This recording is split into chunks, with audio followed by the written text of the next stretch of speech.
What's up, gang? It's Dominic D'Angelo of adfreeshows.com, SEScoops.com, and OneTrueSportTV.com. We're live. It's just me, solo, Dom solo, flying solo. Uh, Robert is on assignment this week, so you're stuck with me. I will try to get some guests on here this week around. But figure I have a platform here to chat a little bit about Raw this week and a little bit of other stuff too that I'm going to lead off with actually. But first, let's say hi to some folks in the chat here. Oh, I just celebrated my 40th birthday, so I wasn't here yesterday. So this is the first one. Feels good to be 40. I don't feel a day over 28, and it's yes, I'm over the hill now. So pretty neat. Past my wrestling prime though, just so you know. Wrestling prime is 36 years of age, if you weren't aware. But Willie Thornburg does say yesterday's show was one for the ages. Triple E, we'll talk about this in a sec. Watch No Contest Wrestling, Ice Cube Sun Pod. They notice the Miz take WWE off his Twitter. Is the Miz next to be released or not have a contract renewed? We'll talk about the releases here. R-Truth, Carlito, Valhalla, Sarah Rowe, as she's known as. And then we'll talk about Miz here. I'm surprised Truth hasn't been offered a legend deal, says Willie. That's true, but I do have my thoughts on that as well. I couldn't even access the chat yesterday. Yep, sorry. I didn't schedule anything yesterday. I knew I wasn't going to be here. Ron Ward said, I recently discovered watching the Real Ghostbusters cartoon while high. It beats Raw most of the time. Interesting. I loved the Real Ghostbusters as a kid. Big time. Peter Venkman had the action figure.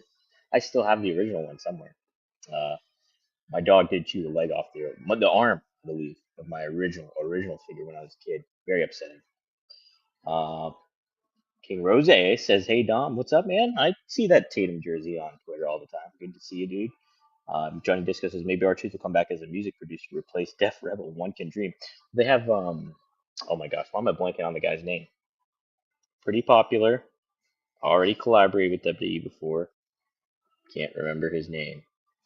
Monty Bop. I know it's not that.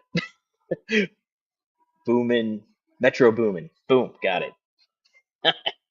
All right. Does your hair feel 40? I don't feel hair, so I can't tell you. Wrestling Audit says, as a member of the Baldies, that question hurt my hairline, got into a fight with my eyebrows, and my eyebrows won. Oh man, yes. All right, wanted to start today off with a little wrestling journalism. I do a show called, what is it called? Clean Up the Dirt Sheets. And haven't done it in a while, but figure that this is a good platform to kind of speak my mind a little bit. As I say that, I'm going to retweet this live rendition of us here. Boom. Okay. So, who's familiar with Sportskeeda? Hmm? All right. You might have seen them around. They have the really weird headlines. The 38-year-old champion defeats Finn Balor. That's just an example. Really clickbaity headlines. And basically a site that is really weird, right? Well, it's more than weird. They're dirty. They're bad. They are not good for journalism, for crediting sources, for professionalism, you name it. It's a bad site. Now, I have some friends that do work there. One of them is a regular guest. So much love to him because he's a pro, and so are some others.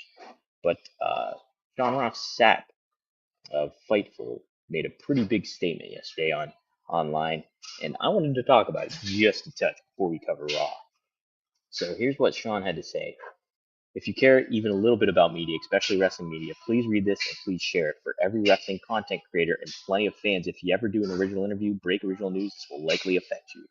I was made aware recently that Sportskeeda Wrestling, have a no backlinking policy, which means they take the work that you did as writers, interviewer, podcaster, creators posted on their site and not bother linking back or crediting your original work. They do this so they can manipulate Google SEO so they can rank higher on your own original work that you do. It's manipulative and predatory. Aggregation is a common thing, and linking back to the original source or embedding a video is common courtesy. This greatly affects a lot of young creators and the people that work for outlets that get paid per click, and there's still many of them.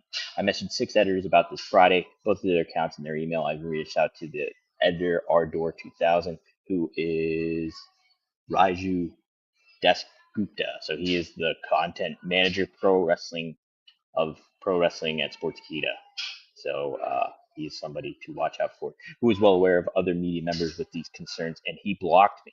Not one reply from a single editor of the website that has made at least six figures aggregating my work alone, and why they can't link back. Let me explain why they won't link back. One, it would help Google ranking of any of the original creators. They don't want that.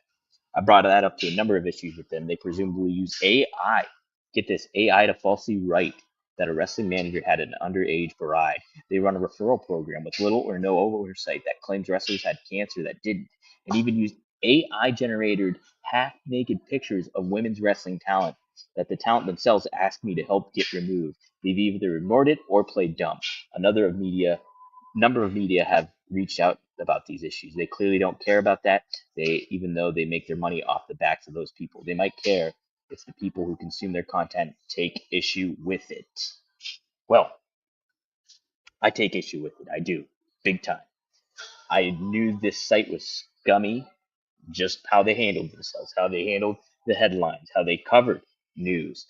Very clickbaity, very unprofessional when it comes to being on site and on the scene of thing and doing interviews. They will do got you questions when it comes to press conferences. Now I'm all about being transparent and being professional and asking a professional good question that could ruffle some feathers. I think that's fine to do. Obviously, if you're a journalist, you're doing some of that stuff. But just to do got you questions and to try to get headlines, another kind of story. This site, Sportskeeda, is unprofessional. They are not good to trust. If you do check out wrestling media, I'm not going to tell you what to do, but I don't seek out what they do. I do not read their stuff. I will not click on their things. I will use this platform to trash them. If you would like to do something like this and be proactive in it, I don't know, do a hashtag. I did a stop Sportskeeda hashtag on X, and I don't know, just get the word out about it. Don't subscribe to their site. Don't view their stuff. Um, Shame on them, big time. This is such a niche business to cover in the first place that if you've heard me before, you're doing what I'm doing here.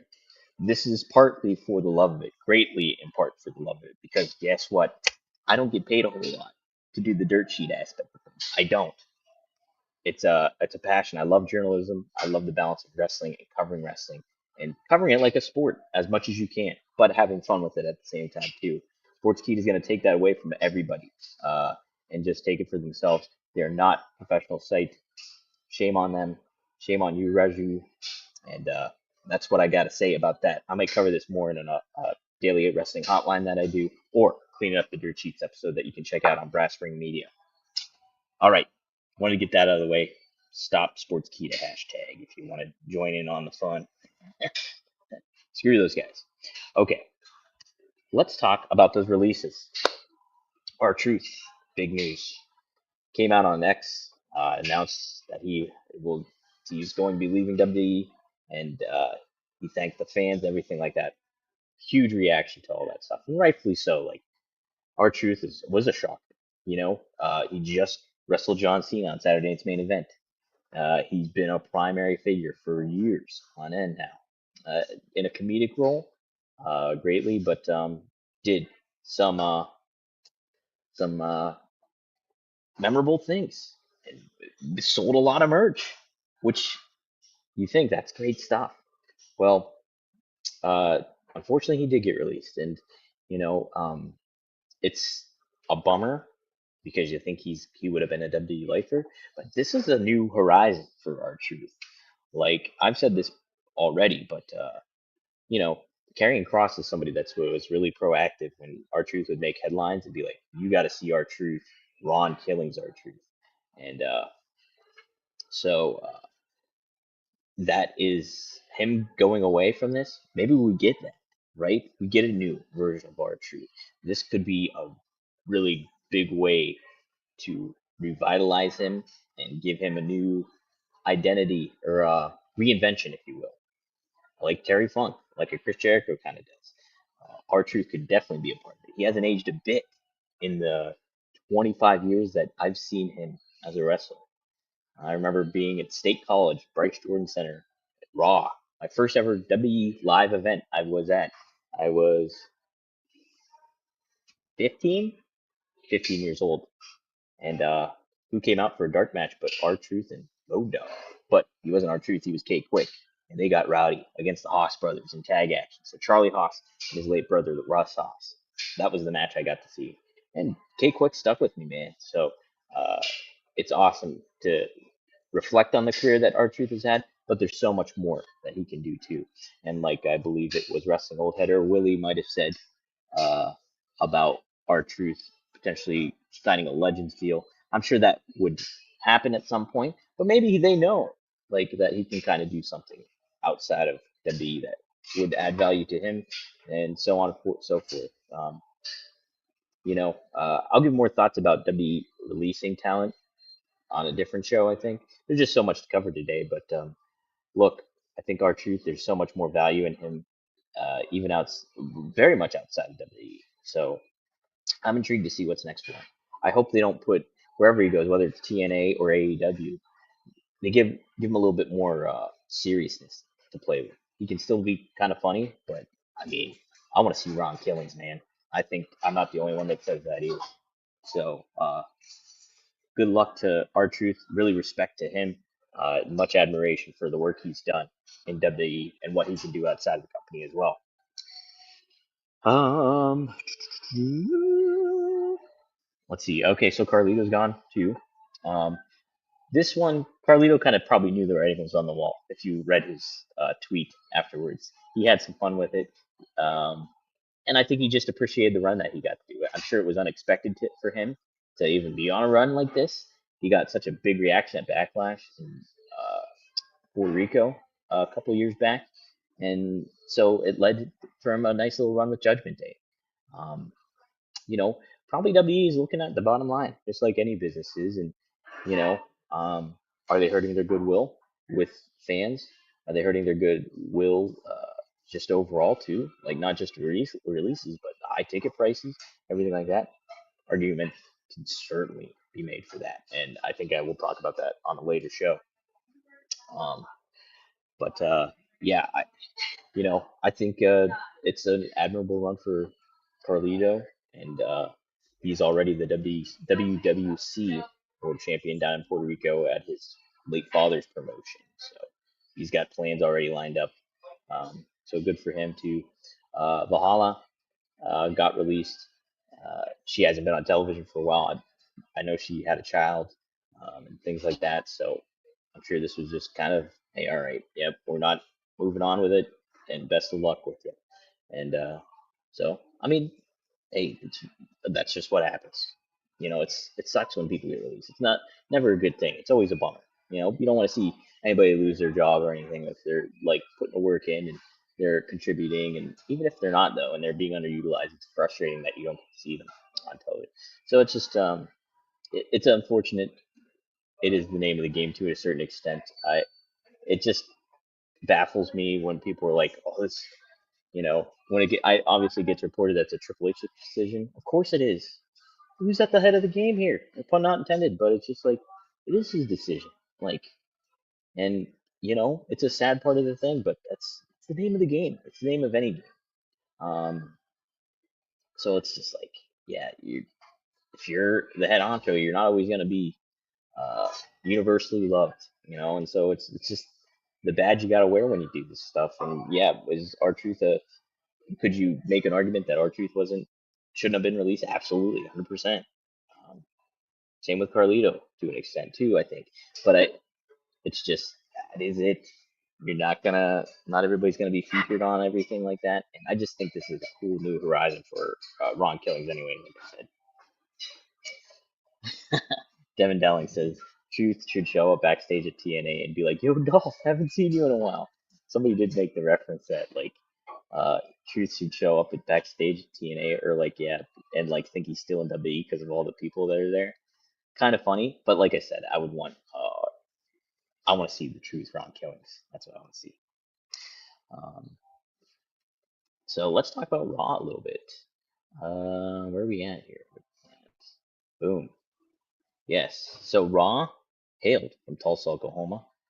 Ridiculously enough, who will be the Oklahoma State Thunder, will be going against Pat McAfee's Indiana Pacers in the NBA Finals, who also have heavy WWE ties. Triple H was at the Pacers game last week, one of the Pacers Knicks game last week, and was babyface on the side of the Pacers, uh, against the Knicks. So, but pretty cool. This is the Nick Khan era of things, where pro sports get heavily integrated with WWE, makes the connection. It's big stuff. And so Triple H being Triple H on the platform, showcasing him as a featured name in attendance was cool to see. And broadens that horizon that WWE is aiming for, to get on that big universal platform and integrate itself into the mainstream even more so than they already are. And that's what Nick Khan has brought to WWE since he's shown up. So, but yeah, Tulsa, Oklahoma.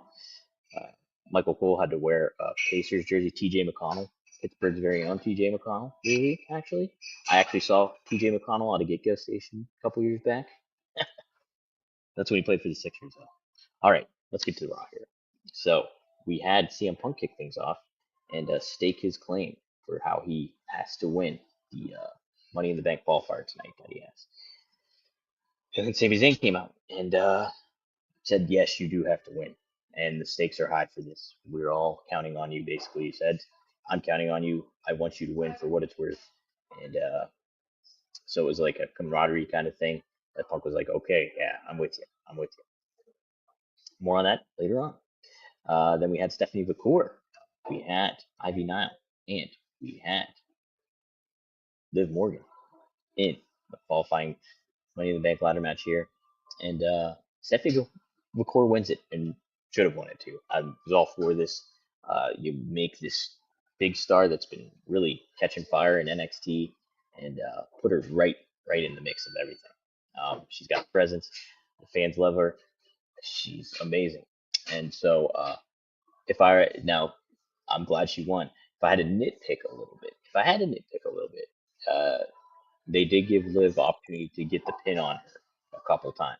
Well, Liv and Ivy, nearing the end of the match here. So um, it was uh, it was uh, good, but I also just like I would keep her hot. I wouldn't have that even happen. I would like that she almost got the loss in it, but very nitpicky I think on my end. But I think there's plenty more to come. Like I mean, you run with Seth McCoy like Wrestling Old Head says. If you have her win the Money in the Bank right off the bat here, boom, you are making a star very quickly, and I think she can handle it. So, yeah. So cool opening match. Stephanie McCoy has a presence, and so does Liv, obviously. And Ivy Nile, I love Ivy Nile a lot. Like just seeing her in this, she adds that legitimacy to the women's division. Want to see more with her too, because I think there is a high ceiling for her as well. We had the War Raiders take on Judgment Day. That is, I almost said Pat McAfee. That is Finn Balor and JD McDonough. Judgment Day get the win here with help from, geez, oh my god, help from Roxanne Perez. And, this fine little story element here. New Day on commentary is a lot of fun. Uh, Good to see Finn get the win. And I love Finn is just great. Popped up on my timeline, Facebook timeline of all things. I was at NXT 10 years ago, May 31st, at the Tower Theater in Philadelphia. And it was babyface Finn Balor taking on Kevin Owens. Man, Finn was clean shaven. It looked really weird. I was like, man, yeah, Finn is so cool. And there's such a big more you can do. I want to see Demon 2.0 here at some point, and I think a lot of fans are chomping at the bit for that. But good to see him get the win here and progress some things a little further, add some stakes to the tag team division. We had a little video promo with Becky Lynch, which I thought was great. Becky Lynch adds so much to WWE's women division. she's such a star, and she carries that presence still, packs that punch, and that's exactly why I think she's being in this great feud here with Lyra Valkyria. I'm all in with this. I just think you know Lyra getting on the mic and being really matter of fact is like kind of classic babyface stuff that I do think is connecting more with fans than people think it is. And yeah, maybe I'm a little biased too, but just because I just interviewed LJ Cleary. I like LJ Cleary, and I think I see the connection that he is talking about when it comes to Lyra and the fans. And he said in that interview too, if you haven't checked it out yet, that he's fans have not seen her as a heel yet. And when she does turn heel, there's so much that can be done with her. So I completely agree. I saw that even before that. I think I've said that on the show before too. But this is what Smalls is. I like Lyra fighting through the crowd's heckling. She's not the most charismatic, but she has a presence. Exactly. She has a presence, and I think that's exactly what WWE sees in her. Vince Russo trashed her before on on his show, one of his clips or something like that. I couldn't disagree more with what he had to say, saying that she doesn't have the hit factor, kind of thing. I think there is an hit factor to her. We just haven't seen it yet. You think about Becky Lynch's trajectory, we didn't get the man until she got punched in the nose by Nia Jax.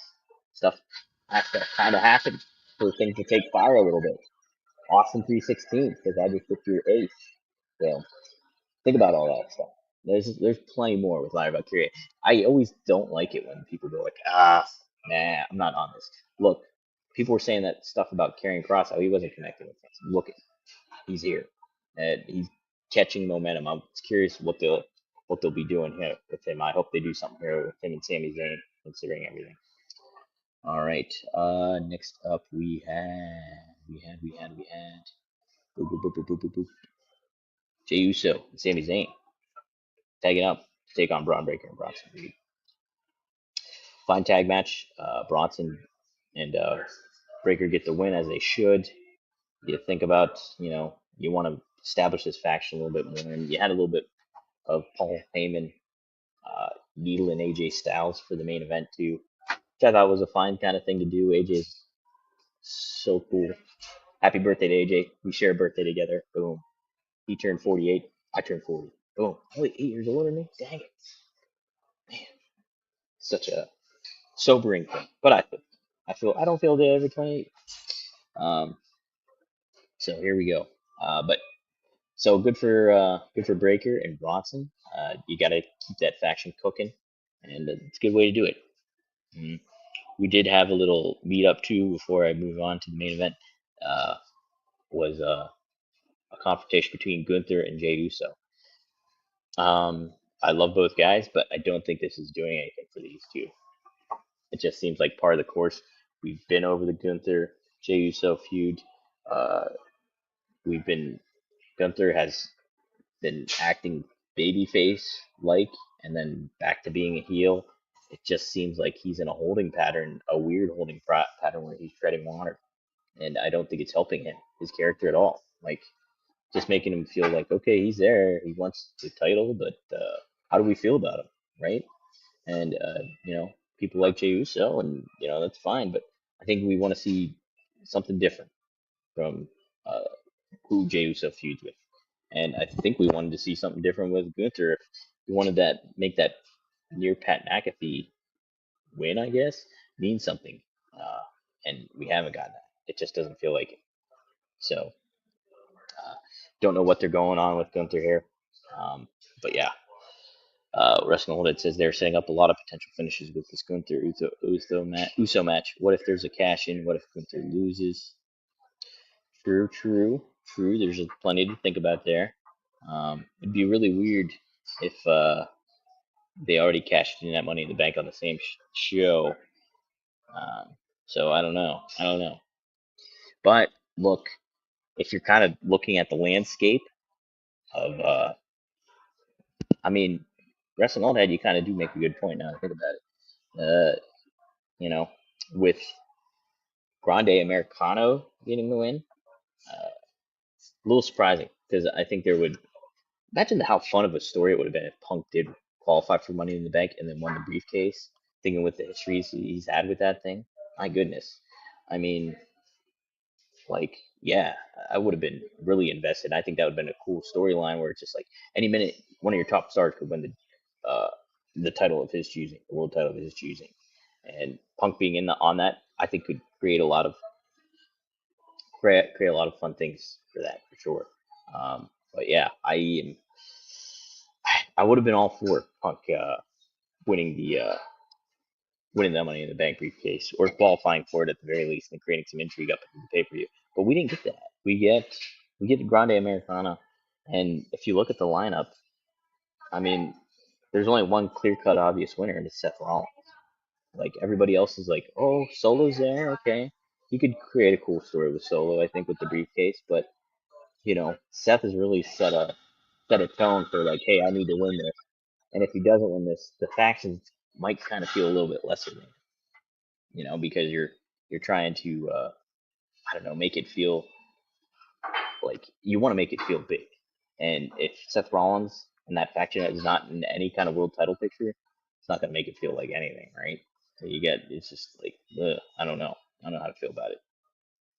Um, Trying to think what else if I wanted to cover. Overall, I thought it was an effective Raw. I thought they did a pretty good job at keeping things intriguing. Punk was the MVP of this episode, I would say. He was great on the mic early on.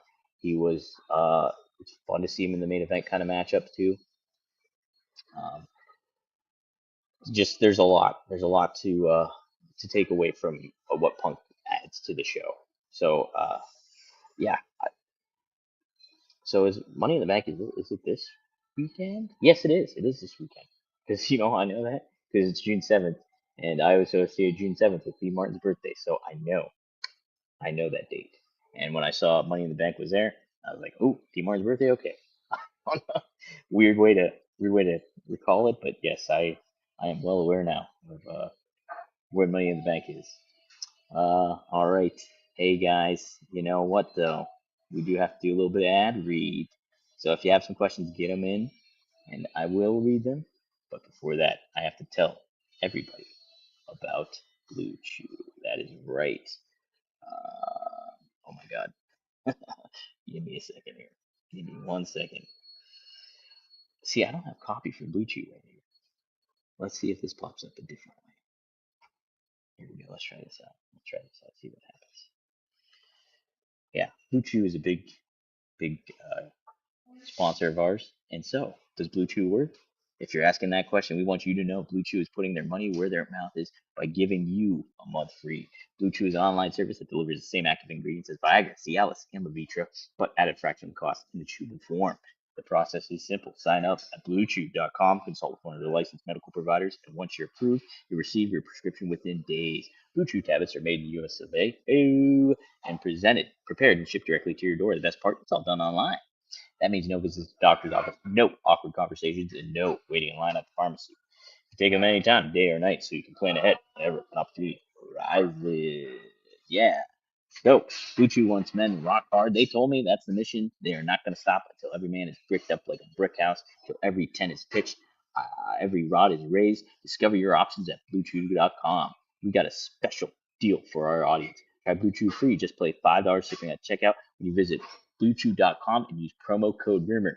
That's BlueChew.com, promo code RUMOR to receive your first month free. Visit BlueChew.com for more details and important safety information. And we thank Blue Chew for sponsoring Rumor and Innuendo. Promo code Rumor. Yeah, yeah. Uh, let's see. Did you hear that JJ McGee booked Fight Forever? Book Fight Forever about Kevin Owens and Sami Zayn? No. Interesting. That's pretty. That's a unique thing to write a book on. Like, I'm look. I was in Kevin Owens, Kevin Steen, and El Generico were not on my radar whatsoever. Before they went to WWE. Just was a thing. Like, I heard about them before, and heard the rumor. So uh, when they got to WWE, I was like, oh, these guys, cool, okay. And Sami Zayn was immediately like connected with me. Like, I liked him a lot as a babyface. And then Kevin Owens was a great heel, just good stuff. So, would be an interesting read, I'm sure, especially with their upbringing, being in Montreal, being friends. obviously they have a good connection there. So neat stuff. Yes, Rick, thank you for the shout out. This did help me out, as you could probably tell. Um, all right. Zach Haydorn interviewed the author of that book. Oh, interesting. She's my partner, Brass Ring Media partner. How about that? I'll have to take a gander rooski. Neat stuff. Zach, if you haven't too, uh, look up his book Stunning. It covers Steve Austin. He interviewed Stone Cold after the fact too and talked to Stone Cold about it. Pretty darn neat. So Stunning. Take a look at it. I believe it's on Amazon. You can buy it. So I have a copy of it myself. I need to get him to sign it for me. Next time I see him, I'll have to bring it. Um, was the first time CM Punk and AJ Styles wrestled each other since 2004. I feel like that last match they had was early Ring of Honor. I think you're right. Yeah, I think that was pretty cool to see Punk and AJ in the ring together. I did kind of overlook that a little bit, and I think it's pretty cool. It's pretty darn cool. Uh, this has been pretty darn cool. I will be back tomorrow, June 4th, to talk a little bit more wrestling. I'll give my thoughts on some stuff I didn't cover. Maybe I'll go deeper into some of the state of WWE and certain things like that, depending on what the news cycle hits. Obviously, I'll preview Dynamite. So, uh, but yes, if you haven't yet checked out the new Working Stiff, it is with Robert Carpenter and Mike Lawrence because Scott Chaplin was away in Amsterdam. So Mike Lawrence tagged in, comedian Mike Lawrence, and they talked about Dark Side of the Ring, that final episode with Muhammad Hassan, and overall what they thought of the season. So really cool coverage on that. They covered the passing of legendary Marvel Comics writer Peter David, and they talk about somebody else too. Can't remember, but check it out, and it's a good show. Um, and then if you haven't, check out the new episode of One of a Kind with RVD, me and Rob, and Katie Forbes. We talk. Rob breaks news about funeral services for Sabu. Um, we cover Sabu's book. Rob takes some, breaks it down, and breaks down one person's comments online about it. If you know Rob, he don't pull any punches, man. Don't pull any punches. So it's a fun episode. Be sure to check it out. We also talk about R-Truth's release on that too, and same with Carlito too. So be sure to take a look at that. That's up at rvdtv.com. Trying to think if there's anything else I would need to cover. If you haven't, subscribe to Brass Ring Media. Just type in Brass Ring Media Wrestling. You see the black and red and white and blue logo. That's the channel you subscribe to, and help support that channel as well because try to get that stuff cooking too. But always fun to be here on ad free shows and chat with you guys, chat with the crew, and I will see you guys tomorrow. Rumor, Innuendo. Best of luck in your future endeavors, and happy June 3rd. I really got nothing for the closeout here. I'll see you guys. I'm 40 years old.